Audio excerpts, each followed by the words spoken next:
Hello, hello. Hello, hello. Let's go live. Ashish, Savita will join. I think she's just wrapping up in meeting.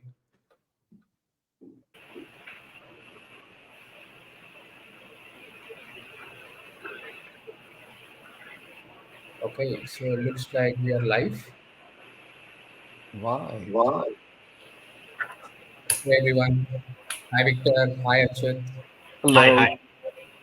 Hello. So we are waiting for Savita to join. So while Savita joins, I think so thanks for all the audience joining us. So speakers next 30 minutes, right? So no gyan, nothing. Let's have very candid conversation, unfiltered, and let's ensure that there are some key takeaways for the audience on the future of recruitment.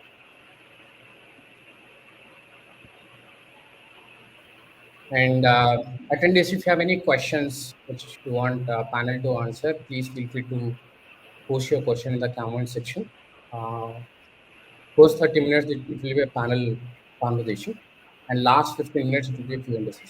So it's total 45 minutes.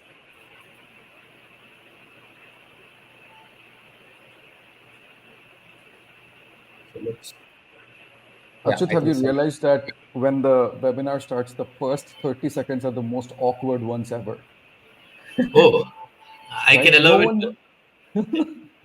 I think I can go on for 1 hour. And after the call, I wonder so many things I could have said. Savita, Yes, welcome to Savita. the hot Hello, seat. hello. Hi, everyone. Hello. Hi. Okay, Awesome. So so go ahead, yeah, Hari. Go so ahead. I let's was get just saying that started. people are getting bored, then Hari is responsible, not us, not me specifically. Yeah. So, Savita, what I was mentioning is next 30 Hmm. minutes, let's have a Hmm. very candid conversation, no gyan.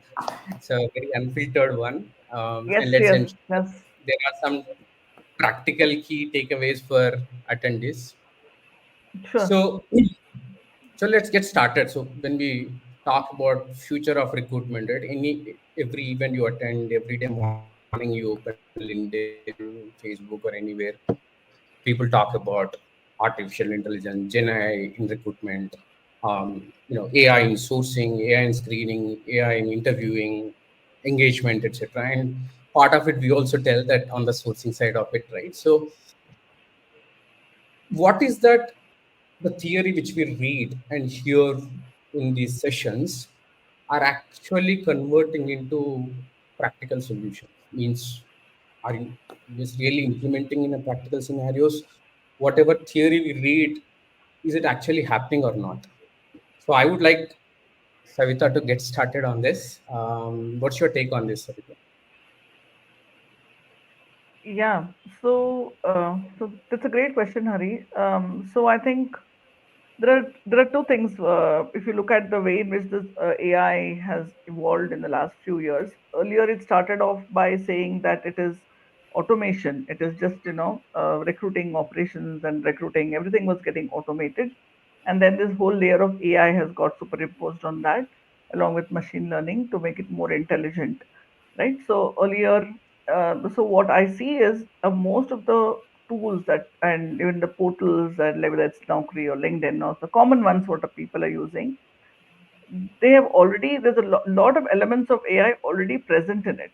Like for example, when you're searching, it will show you the similar kind of CVs when the tool sees that you're looking for a particular kind of resume, then it will show similar kind of people, similar organization, right? So there Right. is a whole lot of AI that is already there. So AI is not like this whole new, a new technology that is waiting, and we have to redo everything what we're already doing. Rather, it is the evolution of automation, where AI and ML is getting superimposed on that.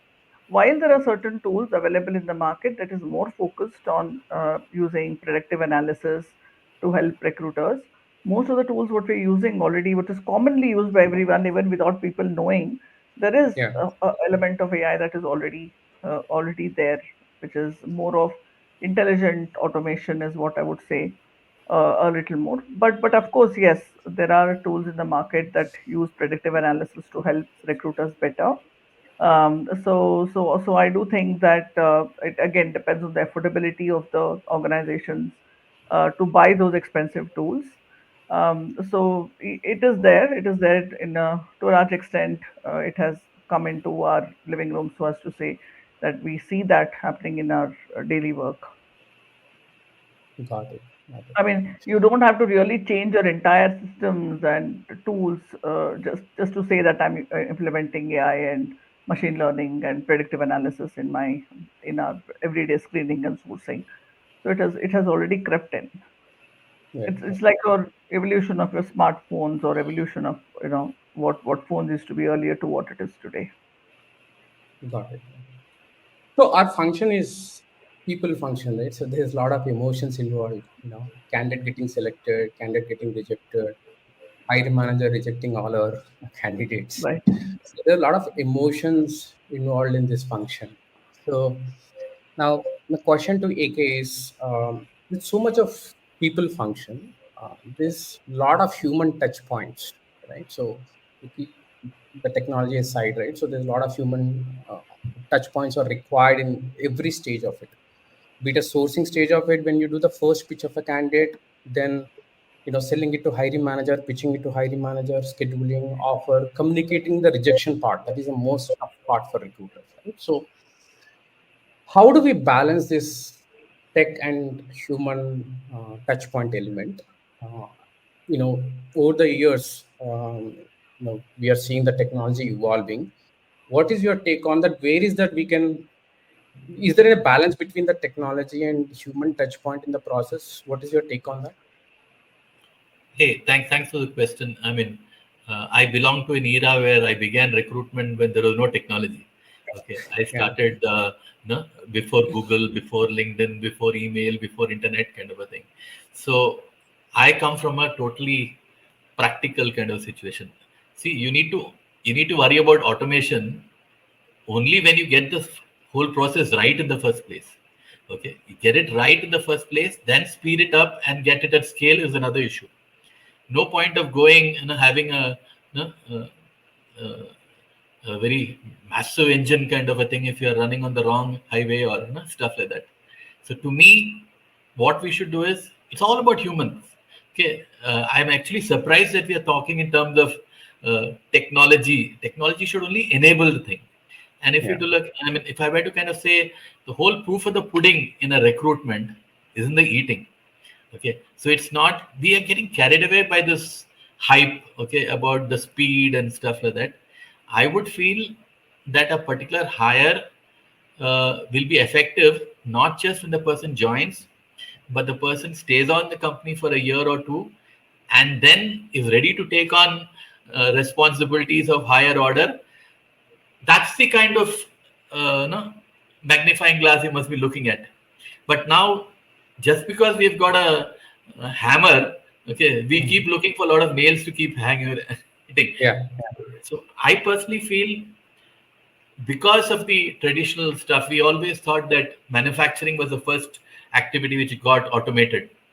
And I feel the corporate world gets carried away by everything related to manufacturing, little realizing that the whole difference is manufacturing is about commodities, recruitment is all about humans. We have everywhere the raw material, the ecosystem, the decision maker are all humans, and we are all fickle minded. We kind of keep changing. So if you take away the human part of it, we are absolutely irrelevant. And I actually am surprised. I keep telling the biggest disservice that AI is doing is because we call it artificial information. Okay, mm-hmm. artificial intelligence. It's Yeah, not about. I would want to say it's augmented intelligence, Right. human plus technology. With that, I got rest it. it. Yeah, I'll come back to that. yeah, sure, sure. So, Victor, Batao. like AK mentioned about it, when we started, there was no technology and it used to be fun. So, recruiting used to be fun. Most of our function is very simple job description. We need to find a candidate, sell the role, get the candidate on board.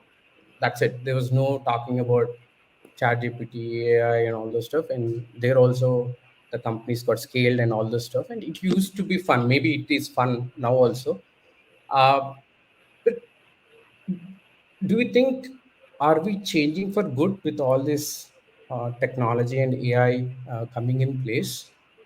Or we are overcomplicating this function or trying to force with the technology and AI because someone else is doing it, some other function, some other department is doing AI and it has to be done in recruitment also. Is there any force fitment or are we changing for good?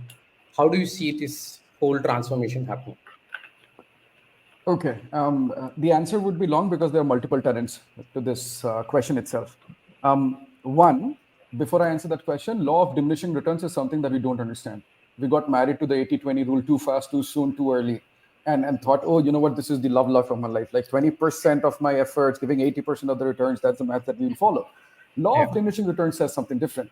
And we did not focus on this law. It says that if all variables are kept constant and you keep increasing input, the output at a certain point will diminish, right? Now, what we are Right. doing is we got married to the entire AI automation. By the way, इतने smart लोग हैं call पे, हिंदी में बोल रहा हूँ because सबको समझ में आता है. Here's the bottom line. When you get time, please differentiate between AI, automation, and ML. The day you differentiate between the two, your world would be very different, right? So that's the first part of the answer. The second part of the answer is there are three categories of people in two sets. One who has FOMO. You know, Savita is doing it, so I have to do it. Why? Yeah. Savita is a different breed. I am stupid. Why should I do it? Right? Does it fit my scale? Does it fit my need? Does it fit my want? Does it fit my ask of the business? Right? So that's the first part of the problem. The second part is people who have JOMO, which is joy of missing out. वो मस्त है. I am best, bro. I am the god. Like, you know, who copies playbook from Fractal, right? Who does that? Savita might be a star, but why do I need to copy your playbook? So joy of missing out, right? Mm. Have your Mm. 30 peg of whiskey every day, say world is going to hell. I am very good, Naukri Zindabad, right? So that's the Right. joy of missing out. The third category of people are even more insane. They have Momo. It is Momo. chicken momo. Chicken momo जाते हैं खाते हैं और उसका कोई मतलब नहीं है. Don't look for the meaning, right? Right now you got to understand that recruitment at the core had three pillars to it, which is the CUE format, the connecting, the understanding, and the engaging part of it. um, it's a mixed bag for all of you out there, right? You don't know what you're signing up for. Your algorithms that you're signing up for at best are data labels. At best they will tell you how indicatively best it is, but it will take away the main juice of the conversation, right? The CUE, which is connecting, understanding, engagement, will lead to delivery. You always start with the end in mind, which is the delivery. But if you Yeah. start with the end in mind, you will not focus with the bridge in between, right? So now the question is, hum kar kya rahe, right? So there are three more categories of people: people who are stupid and know it, people who are Mm. stupid and don't know it, and people who think they are not stupid but they actually are. I am in that third category, which knows that I am stupid, and I'm also acknowledging I am, right? I'm not using technology to the best of my advantage. Technology until today has always been utilized to work for you. We are the only department which utilizes technology and works for it.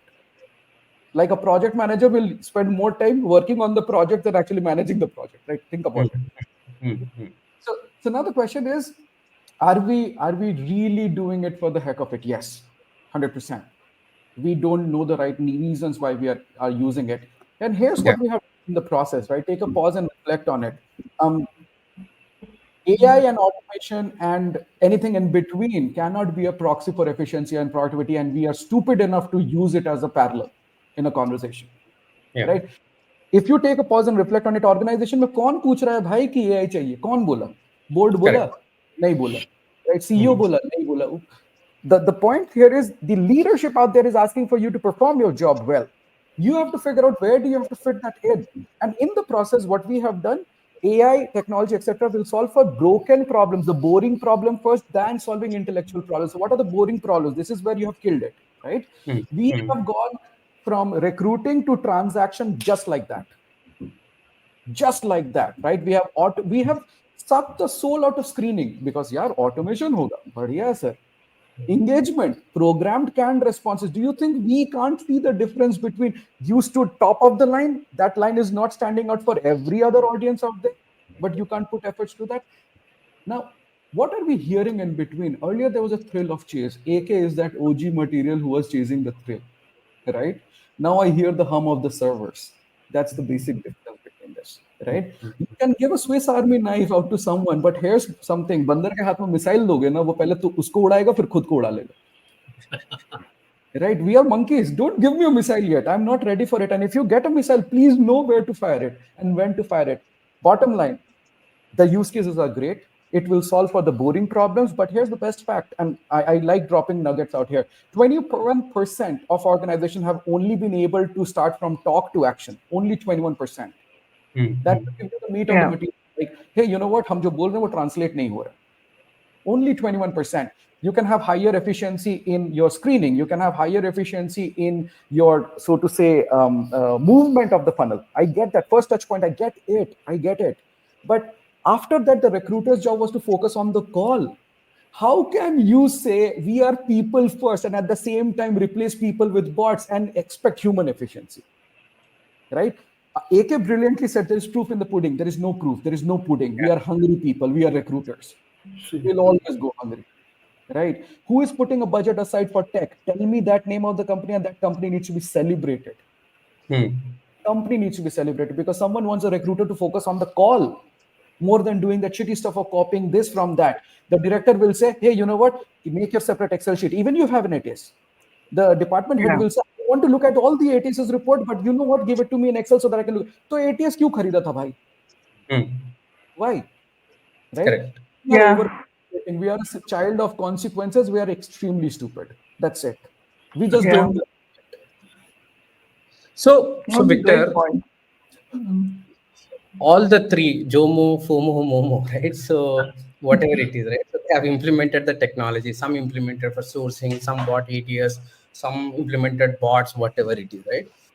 But end of the day, we all will go and get stuck in one place where hiring manager, they sit on the resumes, they have to review the resume, we have to chase the interviewers to submit the feedback. Then there is other function of document collection, candidate engagement, nurture, and bit of it is already automated. Now the future of recruitment in any forum, in any session, now also in last 15 minutes, we are only talking about technology and all this stuff. But what is the future of recruitment for a recruiter as a functional skills, right? If they have to ready for the future of recruitment, what is the TA heads in this session can walk away with some key takeaways on how they prepare their teams or recruiters who are attending this session? What is that they need to do to stay ahead of the game or prepare the future of recruitment? I know technology will be there, someone else will take the buying decision, like Victor mentioned, forcefully implemented and all those stuff is fine. But end up that is the human element function of recruiter as a recruiting, enhancing the recruiting capability or upskilling recruiters. So what is that the TA as a TA function or a TA leaders has to look at it? So I'll start with Victor, then Savita and AK, your views, please. I think trifecta, people, process, technology. You need to have a pulse on the people who would be the right people to qualify the people and understand the pulse of the department heads. Do a ratified justification on what is the need of the hour, what can take the company forward. And while we obsess on talent density, we do a fairly shitty job of knowing who to replace within the company or who is at risk. We don't know that. We just use talent density as a garbage verbatim out there. This is verbal vomit that we do every day. The three primary skills that will differentiate a recruiter versus like the other rest of the crowd. So there are recruiters and there are rest of the recruiters, right? The recruiters out there who would be A-league players or talent heads as well, data literacy. It was not about collecting data. It was about interpreting data on what it is supposed to say and what you're not seeing, right? There's an oxymoron example which is given between Trump and Obama when the elections were on, and the graph was shown like this. So you say that Obama's popularity was really high and Trump's popularity was really low, but you did not look at the baseline. And when you look at the baseline and you actually put the semantic, the delta was this. That's just this, right? But your brain operates very differently to look at different data. So data literacy is something that I highly recommend for the folks to understand, that it's about the numbers that is supposed to tell you a story, and your narrative should be controlled from that point. Two, we do not need automation. We do not need automation. We need systems that work for us. It could be just to move from point A to point B. It could be taking away boring work, etc. What we really need is human in the loop system, which is the biggest gap in the ecosystem right now. Everyone is saying, I will move you from point B, A to point B. I don't need that. I need you to Yeah. tell me if point A to point B, the candidate has X questions, then I can enter the loop and answer those questions. That is human in the loop. This can only be done if you have high EQ, right? Human level business ownership would be the superpower, right? And why this particular point that I'm double click on 10 years later, 10 years ago, you look at systems which were done right for large scale companies that became their moat of survival. That was the differentiator. Today, with when the cat is out of the bag, this technology is available to everyone. Take a pause and think about it. Every other algorithm will start looking at the same simple layer abstract API calls from one point to the other. There is no differentiation. Let's be Right. very clear. You can Yeah. obsess on parameters, it will not teach you anything. The only differentiator now, because now tech has become a commodity, is your human intelligence, the actual human touch that you can give, right? So if you don't increase your capability on EQ, the cadence, the persistence of the call handling capacity, you would not be, able to fight this battle. This is going to be a superpower. And the third part is Got it. adaptability. Knowing what works, what doesn't work is more important. You don't need to know what works, you need to know what doesn't work, right? It was not about saying yes to every conversation, it was supposed to be no to all the conversations out there. So DEA, data literacy, EQ, adaptability, really high on business sense, really high on ask. That's it. These are the three critical powers out there. Perfect. And I think TA heads or TA leaders who are attending this session, I'm sure that you have noted these points. Next, Savita, your views. Yeah, so plus one to what Victor said now, mentioned now, but I have a few other points also to call out here. So if you look at who is a recruiter these days, or who gets into the recruiting field, right? There is no basic qualification or anything that is needed or a learning to be done, right? Anyone can become a recruiter. That's how the market is, right? Right. If you want to be a marketing, get into marketing, you do an MBA in marketing or finance or whatever. But recruiting has no specialization. It's sadly got reduced to anyone. You ask any recruiter, why do you want to become a recruiter? They say, I like to talk to people. That's the most shittiest answer I've ever heard. But unfortunately, everyone say that, right? I like to talk Yeah. to people. Then you can become a, front office receptionist or something. You can talk the entire day, but then it doesn't make sense, right? So why do you become? So when you're hiring a recruiter, you just have to be extremely careful. One, it's like anyone who doesn't find any job just says, okay, I'll just work in some agency, learn some keywords and some boolean, and I'm a good recruiter. And after 3 or 4 years, you say, I know everything in recruiting. But it's not like that. You need to find it's an art and a science. You need to have a mix of EQ, as Victor rightly said. You also need curiosity, you need that interest, you need a lot of marketing skills. And I strongly believe that recruiting is put under HR by mistake. It should be tied to the business. For some reason, it sits under HR, under people who are only looking at some processes and talks about a bunch of things which makes no sense, right? Yeah. So it has to sit under business to get the right support from business, because only like in recruiting, only the first part is owned by recruiting teams. The second part, which is a very critical part of the interviewing, taking the decision, giving the right feedback, finding the right person for the job, is dependent on the hiring manager. And there's absolutely nothing getting done. No AI, no ML, no automation, nothing is there. That is stuck in stone age. Hiring managers still expect recruiters to send you CVs over email, even though you have an ATS.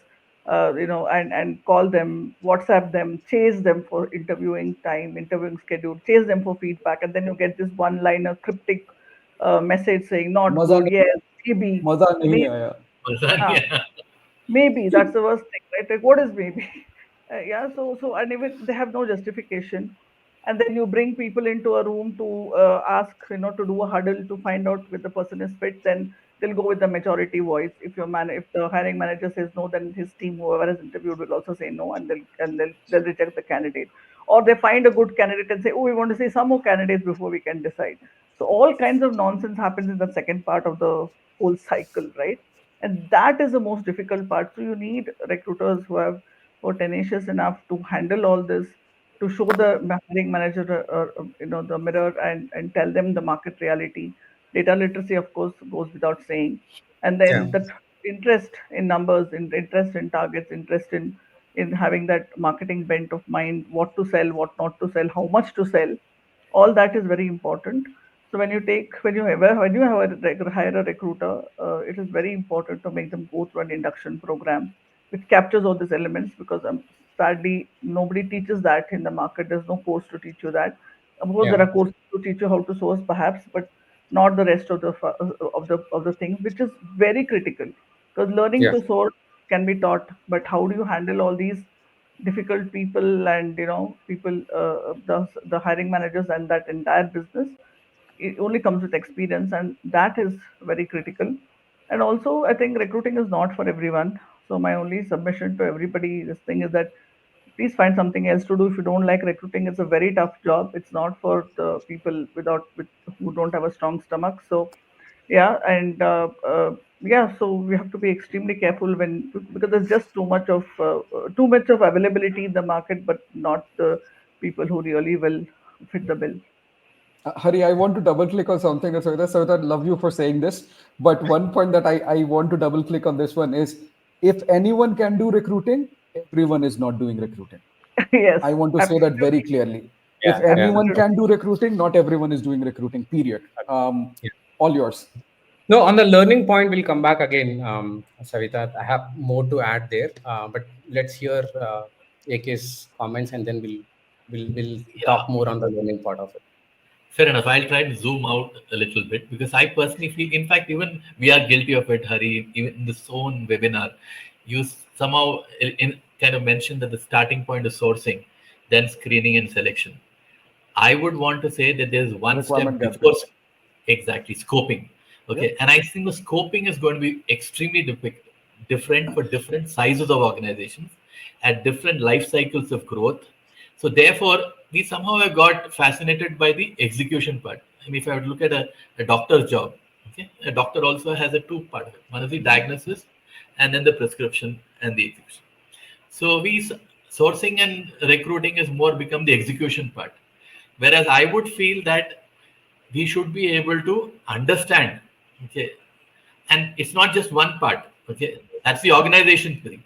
We have an equal responsibility to hire right. We somehow got this thing that we have to hire the best person. It is, and if you look at the jobs that you have in most companies, not all jobs are created equal. Okay? There are some jobs which are just maintenance jobs.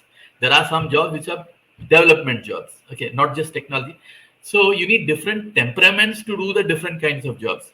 And as a talent acquisition person, I feel we have to educate. I love Savita's point about, it should report into the business, okay, because I think somewhere we are being myopic by looking at only talent acquisition. We should also have talent management and talent development, because if you Correct. hire right in the first place, you have to spend less time managing and motivating them. Yeah. Abhi, Yeah. because we're all working in silos, Yeah. the accountability is over in terms of, okay, how many hires have you done, what is the ratios, offer to join a blah blah. We're looking at all the wrong parameters, is my personal feeling. So if talent Mm. acquisition plus talent management and talent development was taken care of, Yeah. we will be, both stakeholders, the business as well as the candidates who are coming in. Because if you look at any organization, I mean, today, typically 20% attrition hota hi hai, okay, Mm. and then another 10-15% are coming into the organization. So it's only 40-50% of an organization which is fully engaged and performing to the best of their ability. And we are focused on all the graphics and gimmicks for the hiring part. So that's, and I'm glad, frankly, over the years, I mean, somebody had quoted also, we have a lot more people staying on recruitment. Earlier, when I began my career back in 90, it was a stepping stone to, HR kind of a thing. But fortunately, now we have quite a few role models. And Savita, you one, and Victor, you too. There is a case study for people to say that, okay, being in recruitment can give you career ladder. Otherwise, they all looked at a 1-2 year stint and then moved on to other roles. And that is the reason we didn't have enough role models 15-20 years back. And that is why anybody who couldn't get a job would land up in this. today, I mean, we don't need to start off with a fresh recruiter. We can bring in a whole lot of business people and teach them recruitment. Okay, and they will be personally a lot more effective than taking a fresher and giving him all the tools, is my personal feeling. Got it. So basically, coming to the learning point is right. So today, lot of trainings on, so when we talk about recruitment trainings, it's largely based on how to source. It could be billion searches, how to source from the social platforms, etc., etc. Right. But when we talk about recruitment, recruitment is not just sourcing. There's a screening part. Maybe it's covered in the sourcing session. Then there's a stakeholder management. There's a candidate nurturing. Then the talent attraction piece of it. Right. So it is it is largely missed, focused morely on the sourcing part. And when I was part of corporate, right, so way back in Optum or in Amazon or an IBM, I think I also did a terrible job of, if there's a training means, yeah, get them into the one room and open LinkedIn, open so it's a social platforms, Naukri, and help them to source the resumes or whatever it is. But there's a lot happens beyond sourcing, right? What is the point of sourcing when you can't convert the candidate, or when you can't nurture the candidate and set the candidate for a success kind of a thing. Now when it comes to the future of recruitment, one is about technology, and then about there is a learning part of what Savita mentioned. Other than this regular sourcing or learning sessions which are happening, what do you think the other learning programs or sessions or upskilling of recruiters required? Where is that this TA leaders or TA ecosystem should focus upon, other than the traditional training programs which are happening right now? Savita, you want to go first? Yeah, that's a great question, Hari. So, I do think that with the earlier, like when I began my career, like many, many years ago, 20 years almost, yeah, more than 20 years ago, that time we did not have so many tools and, even fancy things like LinkedIn, right? It was to be only Naukri, Monster, and some other portals what we used to use. And a recruiter was supposed to do everything, all the jobs, find us a candidate, get them to the process, send out the offer, etc., etc. But then over the years, recruitment has evolved from it was a cottage industry then, but things have changed now, thankfully. And now sourcing also with all the tools coming in, it has also become something specialized, a special skill, or not everybody can source well. So I do think any recruitment team, it's good to have a differentiation between sourcers, recruiters, and coordinators, and have a HCM kind of a model, because that helps. Because in today's world, finding a candidate or finding a lead is very easy, unlike 20 years ago, because of all the tools and technology and professional sites and social sites that are available. But conversion is a problem because everybody is making the same pitch and everyone is talking about how good their organizations are. But there are few people who are very good in selling, who know how to, convince people, learn about the business, who have the basic curiosity and to learn and talk about things and convince people, right? So those are the people who are good to become recruiters, whereas sources are those very nerdy engineer type folks who want to find the best string, how to write the best string, how to find all those hidden gems, Yes. source all through the internet. So but the most important thing is to have this separation. We can't have everybody rolled into one because it is a difficult for one person to do everything, right? And so depending on what role they're playing in the team, it's important that you kind of have the different types of learning modules for each of them. And then, yeah, so there are different skills. Not everyone needs to be a sourcing expert in the team, or not everyone needs to know stakeholder management. We have to separate it out because it's a special one. And moreover, the learning how your business operates, right? Every organization is different, while the selling skill techniques may be the same. In every organization, depending on what they do and what they sell and what the organization about, getting that basic understanding of how the business operates, how does my company make my money, where does the revenue come from, like Business who are my cycle. competitors, that business knowledge is extremely important, and that will only come if recruiters and the business works more closer together. right? You Absolutely. cannot see most of the, the JDs look like that, right? I just want a full stack engineer with 2 to 4 years experience, like, Mhm. because you cannot sell skills. You cannot source for skills. You should sell the job. You have to tell what are you going to do there, what is the project Correct, about, or correct. what is the product about, right? So that Right. kind of source, selling skills, teaching them the basics is, that learning and upskilling is very important. And talent leaders or talent TA leaders should ensure that they have some learning modules for any recruiter who joins the team, so that they know how to sell the company, how to handle objections, how to convince people, how to handle difficult candidates and stakeholders. So those things are extremely important. And of course, data literacy is something what you have to teach everyone. And having someone who does all your reporting and your operations piece of it, which is more of paperwork, like your background checks and everything else, all that should be a different, you should have a different category of people to do it. Don't expect recruiters to do it. It is not correct. It's not the best use of their time and efforts. And hence, breaking down the whole entire hiring or recruitment cycle into different parts and addressing each part is definitely, I think, is the way we should be going. Yeah. I think I loved Jay's comments. I'm just going through comment section, right? Recruiter should write JDs, right? So it's not a Yeah, yeah, hiring yeah. man, HR, No, or may no, not be that's chat not correct. GPT. And Hari, now that's they Uh, not correct. say chat GPT, right? I hear this so much, right? Use chat GPT, come up with the job description. It's like hiring managers giving assignment to recruiters, you know. So HM I should will write tell. the JD, sorry, not recruiter. HM should write the JD. No, that's also Of course. wrong, Hari. That's also wrong. You got Okay. to Mm. understand that the narrative control of the organization versus the skill dependency that someone is looking for, this was always supposed to be a conjoint effort. We should not Mm. isolate one system. We are Correct, doing correct. absolute bullish, boorish activity by saying HM लिखेगा. क्यों लिखेगा? वो उसके पास 50 काम है. Mm. Right? Mm. Hiring was one of the most important activity. Get a recruiter together, right? You give the outline, I will embellish it. I know how to do that. But if you Mm. expect the hiring manager to give you the best version of that one, it's not the case. So you have to Yeah. work together, right? Mm. You can at best, your wishful thinking is the hiring manager will give you the JD that you can take immediately, start working on it.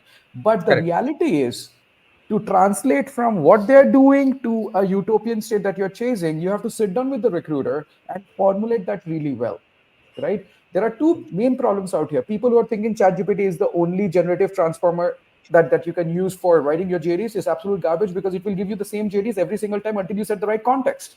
Correct. Two Correct. is the people who are thinking, right? People who are thinking that, you know what, I will copy paste from X and Y and then make a JD. That is also a truth out here.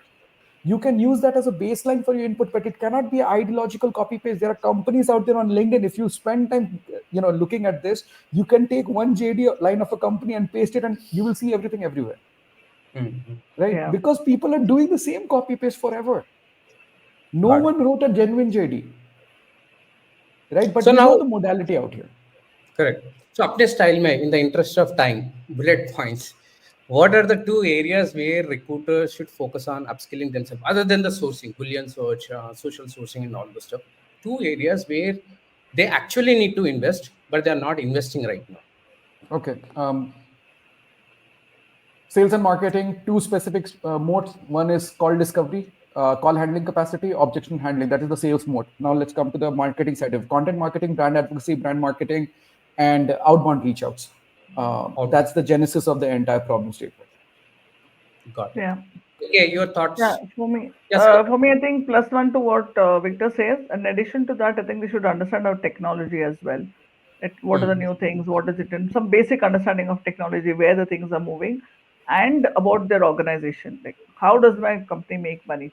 How do you do? What do I produce? What is my business project? standpoint. Yeah, Who yeah, are my absolutely. clients? That Yeah, knowledge is very critical, and that everyone should educate themselves when they move companies and they go to different places. got it, got If it. I Yeah, and were to look at, if no, sorry, okay, one more thing. go ahead, If no one is answering that question, please find a friend in the company who can answer those questions. Do not Yes, stay dependent on your talent leader or HR leader or CEO to give you this answer. There is always a right. marketing material, there is always a sales material, there is always a product guy who can give you this gyan. Do Yeah, not be dependent on your leaders to feed you information. got it. sure, AK, yeah, over to you. I'll build on what both Savita and Victor said. I would want to say one. primary quality is curiosity. Yeah. Okay, you need to ask questions. Curiosity. Yeah. Okay, just because something worked in the past doesn't think it'll work in the future. So you True. need to understand both sides. What Mm. makes the person tick to do that assignment? Okay, and so interviewing somehow has been seen as a one-way traffic where you question and judge people. I think we should have a lot more listening skills, understand why a person is saying what he's saying or she is saying, and more importantly, understand what is not being said. Okay, because I remember reading an interview with one of the leading search firms. He said an interview is a conversation between two liars. Okay, True. the companies bullshitting about their what they can do for you, and Yeah, the candidate. So unfortunately in interviews, because it's half an hour or 45 minutes, we are trained to look for something to latch on to, so that we don't know how to. Believe me, I've been recruiting for 32 years. We don't know how to select. We Mhm. know how to reject. Okay, Correct. we'll reject a person because of qualification, experience, what he said or she said in the resume, what she didn't say. If we cannot reject, I give it to Victor. Victor Yeah, also will interview for some time and cannot reject, give it to Savita. yeah, Savita has now got all the information, and if she can't reject, she selects. So unfortunately, selection has become a type 2 error. We don't know how to select. So I have a correct. feeling we need to And we be feel proud of it. Yeah. that's where the things. I think Mhm. curiosity is the biggest question, ability one, and somehow interviews से हटके कुछ अलग कुछ करना है, you know. I think thanks to all the digital marketing kind of stuff, because see, as a consumer, we are used to the best technologies. I mean, if I were to now apply, I mean, do something on Amazon, everything is transparent. I know it's being dispatched from the warehouse. Somebody is going to ring the bell in half an hour, and I get that. But believe it, all this technology I've seen in last 30 years, I still don't have a client who tells me, okay, we'll get back. He or they will get back to you. We've got tools, we've got information, we've got several number of interviews, but we just can't decisions. Interview process has not become any different thanks to technology. So I think we are looking at the wrong end of the problem. So I've been writing notes on the recruiter learning, right? So much of gaps, but no one is really investing on these gaps of learning. So that's one of the takeaway for me. Uh, let's take a question from Divakar. Will While there are several use cases and tools a bit overwhelming in the market now, how do we teach the recruiters to use these tools effectively? How do they read and interpret the results? Maybe Savita, you want to take this?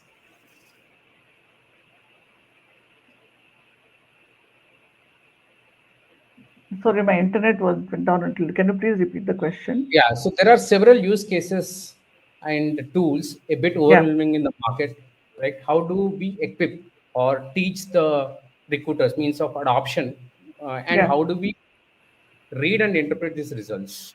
Means theory to practical. That is what the first question kind of Theory to similarity. practical. Okay.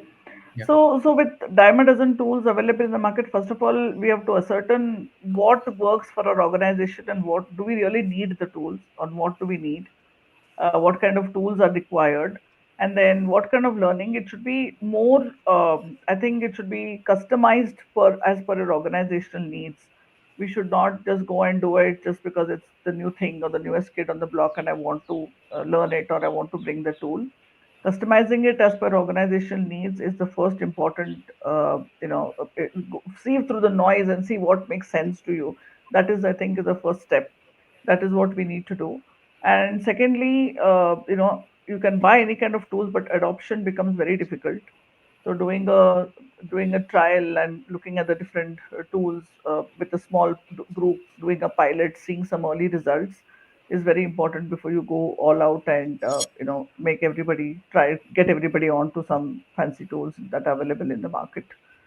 So those two things are very important. Otherwise, it'll all fail. got it. Victor. Yeah, I think before anything else, this input is specifically for Divakar. Divakar, when you are figuring out a solution, figure it out on an XY chart. One is impact, second is effort. If it is high effort, high impact, it will be delayed for adoption because your org Yes. has to go through that gestation period. If it is medium, if it is low effort and high impact, you need to do it now. But then you need to think of how you will educate the people on top of it. And if it is high effort and low impact, don't do it.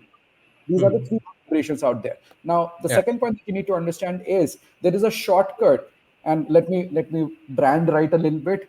If your organization is struggling for your products adoption, go to Whatfix, do a digital adoption platform. They will take care of it because they actually find out how much you are spending for the tool and what is your actual usage and metrics could be like. But it needs to make sense. Now, there is a shortcut of that also. Here's what you need to do. You need to find three personas in your organization. One is a champion, second is an advocate, and the third one is a trainer, right? When you find these three, you find micro groups and then educate. This is what Savita said. Yeah. We will underclick a dimension to that one, and that is this. Number one thing is any tool adopted in the flow of work will be adopted organically. Any tool which is not in the flow of work will be adopted by force or process design. You got to decide which one do you want. So now your Right. question was, I'll repeat, how do we equip or teach the recruiter to use these tools effectively? Marry that technology in the flow of work. They have to imbibe by the tool, measure it by process, Right. measure it by outcomes, period. That's the hack that you follow. If you get a new ATS, you measure it by recruiter क्या कर रहा है, उसके flow of work में कहाँ कहाँ है, hiring manager कहाँ है, उसके कहाँ पे, अगर इसका एंगेजमेंट खरीदा है तो क्यों नहीं यूज हो रहा है, उसका नहीं हो रहा, and that's how you follow the plan. If you double click on that, you would be safe. So going through a lot of comments now, right? So most of the comments from the audience is more about stakeholder collaboration, educating the hiring manager, collaboration with the hiring manager. So AK, we all know practical purpose also, that is where we get stuck, right? So Yeah.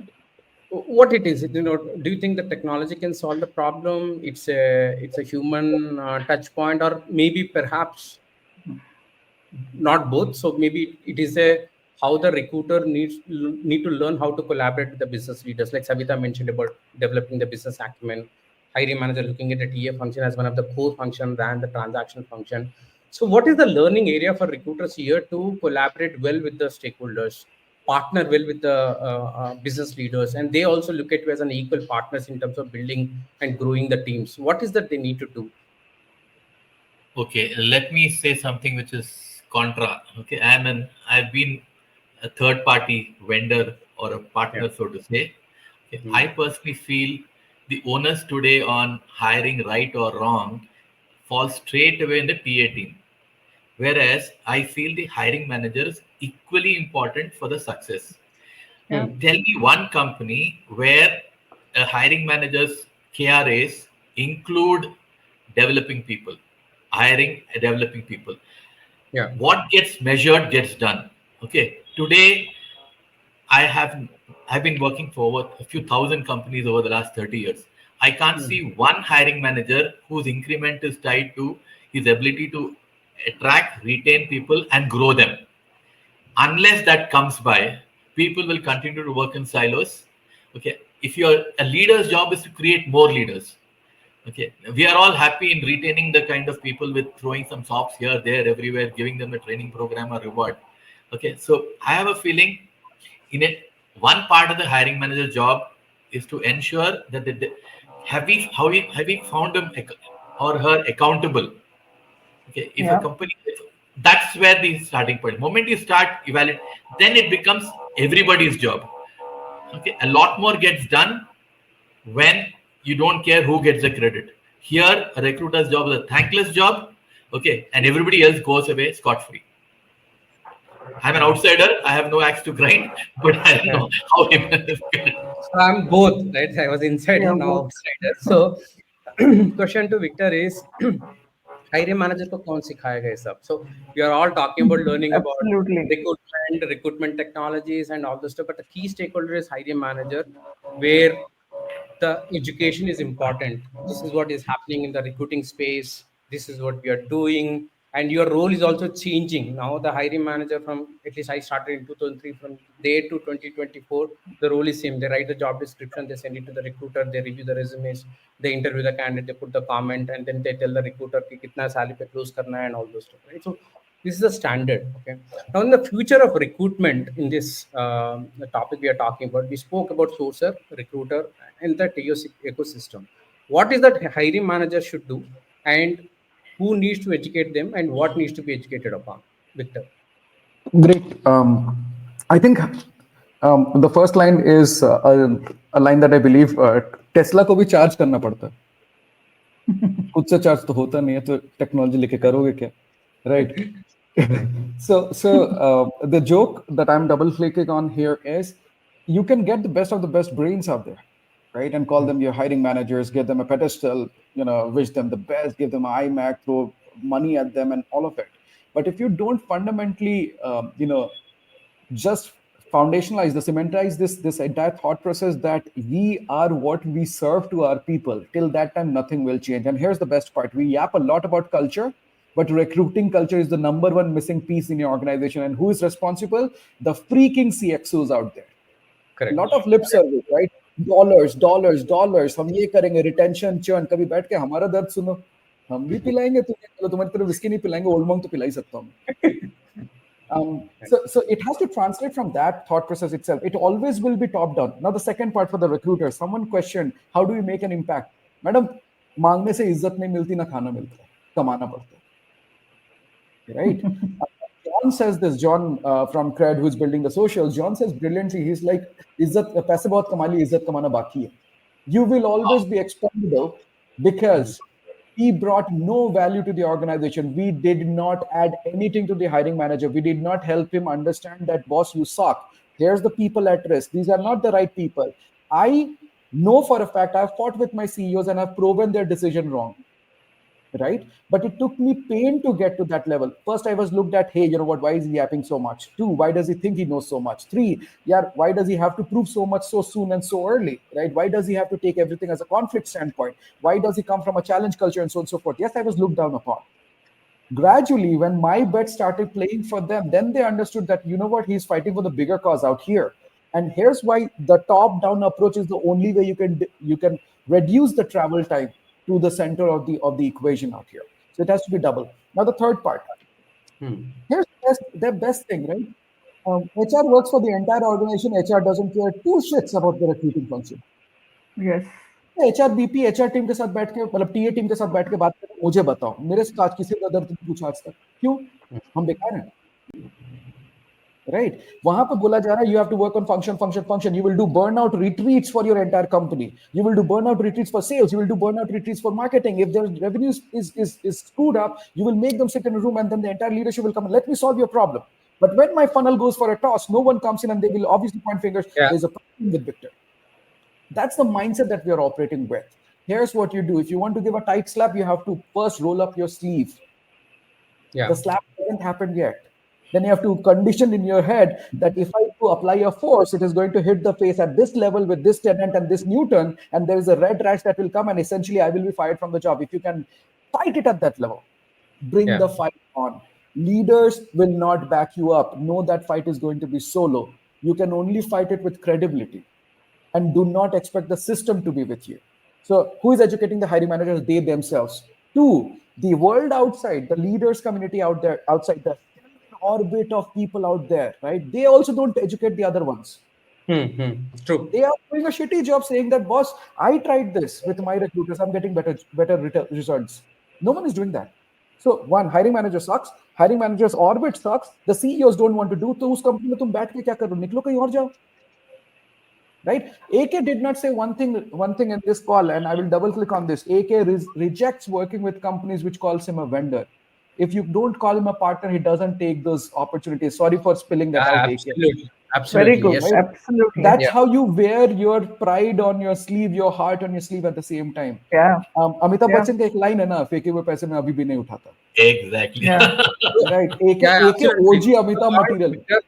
I'm taking this opportunity, and whoever attendees, TA leaders, recruiter sources, I would request you, please stop calling your search partners or a technology partners or anyone vendors, right? Vendor aaya bitha usko, call the vendor. I think it's a one ecosystem, right? Call them as a partners. I'm taking this opportunity to communicate that. I think that's how it should be.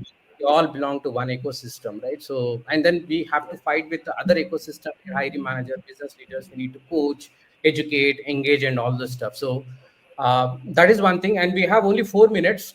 So, I'll take the question, Nupuri. How do we standardize the hiring process in the organization for various level of position and departments wherein the HMTA team and the management are on the same page while hiring? Savita, you may want to What is answer in a that? minute. Where is the question? How Sorry, to sorry, standardize sorry. the I need hiring to read process it. across the department and across the levels? Guys, while Savita is How reading do it, I we? need to tell you, Savita is hungry. That's why she's not reading the chats. How do you standardize the hiring process? Okay.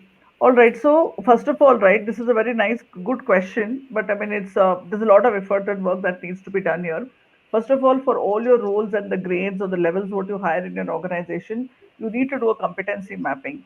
So that itself is lacking. When you say a full stack developer, I'm just giving an example. Full stack developer with 2 years experience versus 4 years versus 6 years versus an architect, what are the competencies needed? The competency mapping has to be done really clearly. Otherwise, you will have no standardized processes. And then you decide whether you're doing more of skill based hiring. Then you maybe want to add an assessment layer, and then you do 1 or 2 rounds of interview depending on the kind of work what you do. If you're, of course, if you're into product development or if you're into startup doing high end work, you may want to have 2 or 3 rounds of interview with more online coding session, etc. If you're a services company, you may just want to do 1 or 2 rounds of technical interview and be done with it. So depending on what kind of people you're hiring, what kind of skill levels you're hiring, what kind of organizations you're hiring for, please first of all define that, and then publish it, document it, and then publish it and say that this is the standard process that we follow. Standard operating procedures, the SOPs for hiring, has to be written by the hiring team, and that is very, very critical and important. And then, of course, a little bit of customization depending on the need can be done, but don't deviate from the framework. Like, say that our standard process is that we do 1 assessments, 2 interviews, 1 HR interview, and close. And do not deviate from that and leave it to the whims and fancies of hiring managers to say, oh, I want to do 9 rounds, somebody wants to do 1 round, and so on and so forth. And the second important thing is to get the list of interviewers and panelists from your hiring managers and do a interview or training session. Just the basic stuff of at least do's and don'ts, and what are the biases that may creep in, what are you supposed to do, how do you start an interview, how do you end an interview, and also in your 2 3 round, if you have your competencies defined, then you can also define that in the first round you cover these competencies versus this in the second round, so that all the panelists don't ask the same questions to the candidate. And do some basic education on how to write good feedback. It's always important to have a standard template to make life easy for everyone. So but then also teach them or educate them, show them samples. Educating the hiring managers and the panelists on how to do interviews is very, very, very critical. So first of all, Right. so there are 4 steps. One is define the competencies, define, templatize it, write the SOPs, and communicate that and talk about it in every possible forum. Do not deviate the process under any circumstances. Make some tweaks, but do not deviate from it and stick to it. And do a recruiting interview or training program. It's very critical and important. Sure. So we have only 1 minute left. I think Yeah, that's fair, Ashwin. there are a few more questions. The last question: HM needs to give recruiters a seat at the table, right from the scoping to the reject, from Alex. I think so. The one thing which we'll talk more about it offline, Alex. The thing is, we need to earn the seat. It should not be we'll be asking for the seat, Yeah, and that's where learning areas we need to yeah, work on. That we need to do. I think that's a great session, guys. Thanks, speakers. Thanks, attendees. yeah. All the people will get a live video recording of the session. And thank you, Savita. Thanks, AK and Victor. Thank And you. it was a It was wonderful session. So many learnings for me Thank as well. you. So Yeah, see you in the great next session. session. Good learnings. Thanks. Thank you, Bye, people. Victor, Make AK, and all recruitment the fun again. Please others. earn the Yeah, respect for recruitment. Please. Please. yeah, absolutely. All the best, Okay. Take care, people. people. Bye. Bye. Bye. जिसको Bye. मैं पसंद नहीं आया वो हरी को गाली देना, मैं नहीं. पक्का हरी मैनेजर वेंडर करके मत देना गाली, पार्टनर करके दे हरी देना. मैनेजर हो गया वो भी. Actually, whoever wants to actually screw up Hari's day, please ping him saying, "Hey, vendor." बस ये ping करना उसको LinkedIn में. ठीक है? All right. Loads of love, guys. Bye. See you. Bye. Bye, people. Bye.